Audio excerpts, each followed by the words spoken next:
What's up, Mavletic lovers and listeners, and welcome back to a new episode of Maverick Postgame. We've got another full show for you today as Mesa football loses the homecoming game. And the women's soccer team finished out their season. Plus, another win from the volleyball team. And the club women's rugby team battled it out in a tough match. All of that and so much more as we move ahead into this recap-packed episode of Maverick Postgame. So with that being said, I'm your host, Grace Metcalf. And I'm Stone Quinn. Let's get into all the game-breaking stats, off-the-wall wins, heartbreaking losses, and in-depth analysis of our CMU athletics. Roll it!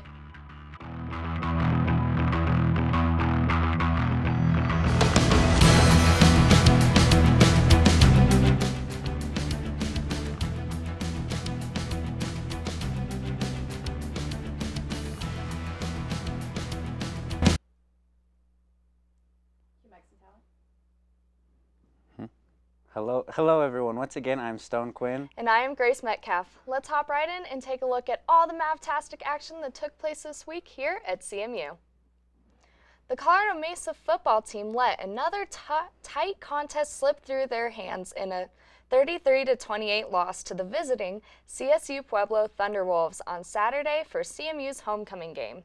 The two teams traded scoring drives in the first half with neither team gaining a real advantage as they went into the halftime break with CSU Pueblo leading 24-21. The Pack opened the scoring in the first quarter on their first drive that was capped by an Austin Bacher 9-yard touchdown run. Colorado Mesa answered back with a 12-play, 75-yard drive that was finished off by a 14-yard Karst Hunter scamper.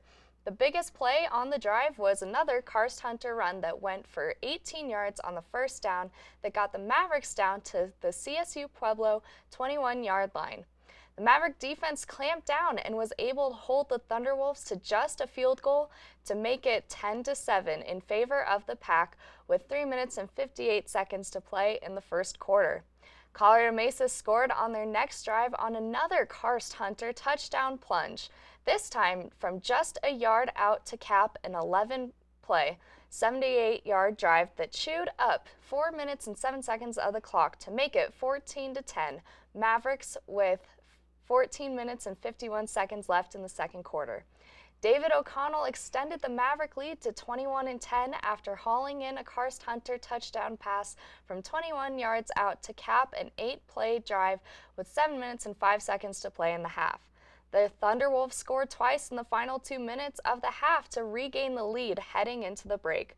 With 10 minutes left in the third, Hunter scored his third rushing touchdown to help the Mavericks regain the lead at 28-24. CSU Pueblo scored twice in the fourth quarter to take control 33-28 with 4 minutes and 54 seconds to play in the game. As a team, the Mavericks outgained the Thunderwolves 443-438 had more first downs, 26-19, and was better on third down 50% to 33%, but came up short on the scoreboard and in turnovers 3-0.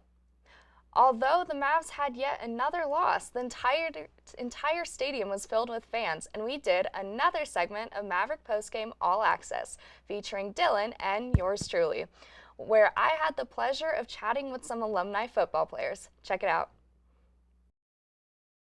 What's up? Welcome back to another segment of Maverick Postgame All Access, where we give you the game day action and sideline energy. I'm Grace. And I'm Dylan. I'm a Leo. Let's get into it. Second down, Thunderwolves. Could you tell us what some of your most popular items are to sell on game days? Definitely like the sweaters, the hats, maybe even like the cute little horns. Gotta stay warm out here. It's freezing. Do you think our football team should start taking more steroids so that we'll start winning more games? No, I don't. No. Are you sure? Positive. I mean, how positive? 120% positive. You know, they can do without it. 'Cause they've got the talent, they got the coaching, and it'll come.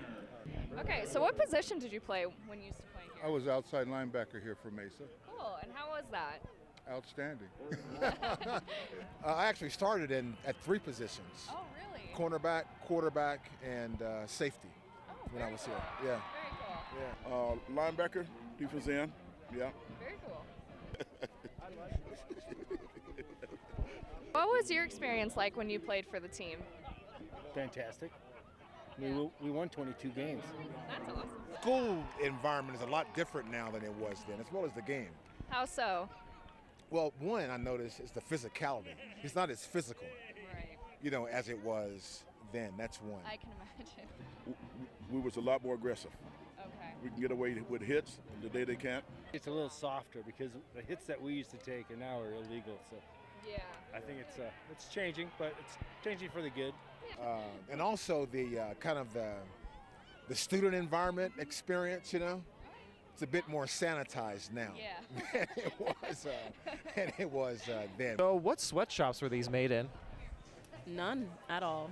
None. Are you sure? I mean, that's a question you can ask Champion and Nike. It's above my pay grade. How do you think the game's going? Oh man, it's crazy right now. It's a close game, so hopefully we win and get this homecoming victory. What do you think the score will be? I think it'll be close. Which part of you would make the best meat for a hamburger? Just point to anywhere on the body. How can they get better, do you think? Boy, that's a good one. I guess I would say just try to play more as a team. They seem to be a little on and off. What would you say is your favorite thing about coming back to watch the games? Oh man, just the joy to see the young guys play. It's just a lot of fun. It's a lot of fun. And to see the fans, the community, the support from Grand Junction is nice. It really is just seeing the friends. Yeah. Just kind of reconnecting with guys. See all my teammates from the past. That's what's really laying heavy on my heart. It's been a good time, catching up, remembering, I think here is a good one. Hey, what about like here? I don't know, that looks pretty tasty to me. To Austin Backer, tackled by What would you say was your favorite game day tradition? The walk to the stadium. I remember when we went to back-to-back national championships.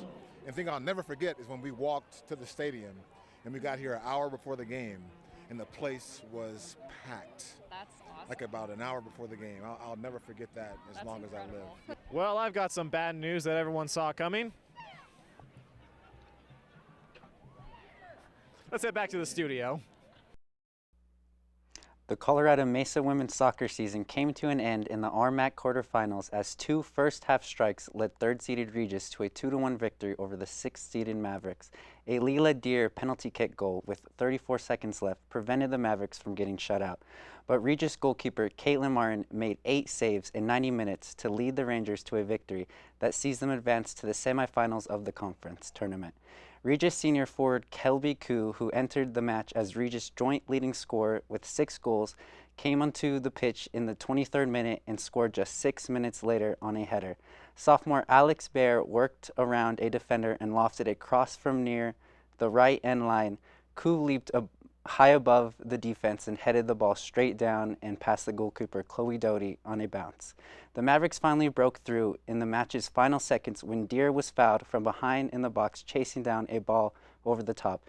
Deer stepped up to take her own spot kick and placed it perfectly in the bottom left corner to cut the deficit in half, with only half a minute left to play.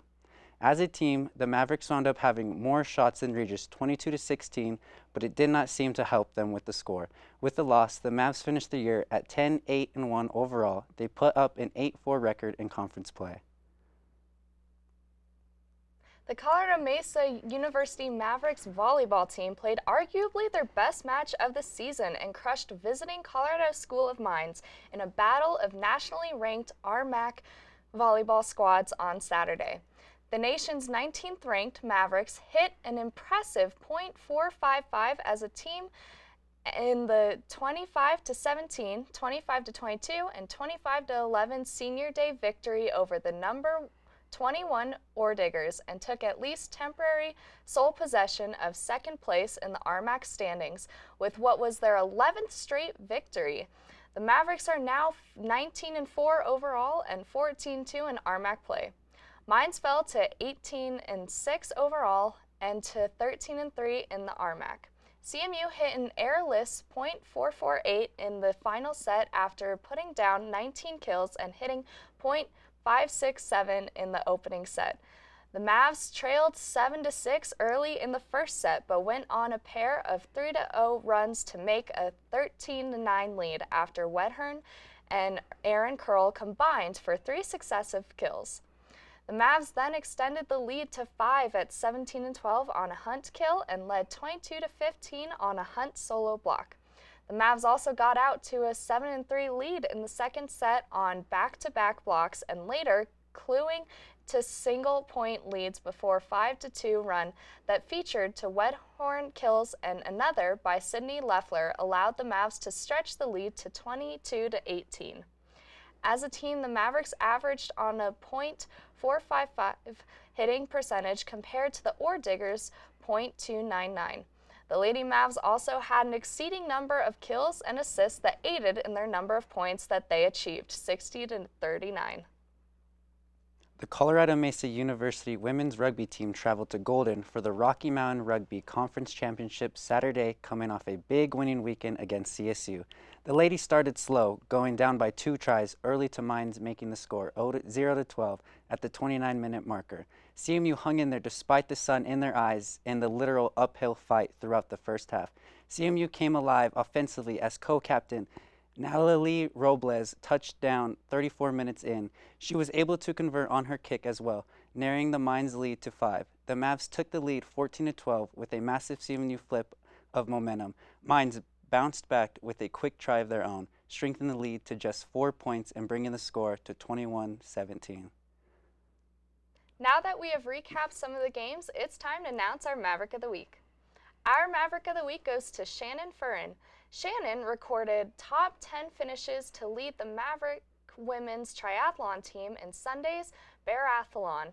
She completed the draft legal race, which comprised a 750-meter swim, 20-kilometer bike, and 5-kilometer run in just over an hour to finish 4th.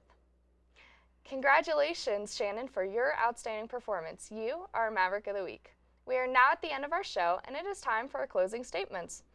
My closing thought is on how many new sports are starting up their season. We will get to see some action from wrestling, beach volleyball. I can't wait to see what they will do this season. That is exciting. My closing thought is on how close the football game was. We were only off by 5 points, and CSU Pueblo had won way more games than the Mavs have. But despite the loss, it was still cool to see the Mavs work hard for our homecoming game. It was cool to watch, and I did enjoy talking with the alumni. Now that we have wrapped up all the action from this week and given our closing thoughts, it is time to close the show. Thank you everyone so much for joining us this week on Maverick Postgame. I've been your host, Grace Metcalf. And I've been Stone Quinn. Be sure to go check out our channel 62.2 for more games and updates. We'll catch you next week on an all-new recap-packed episode of Maverick Postgame. Stay safe, Mavs, study hard, go to a game or two, and of course, have yourselves a most amazing day.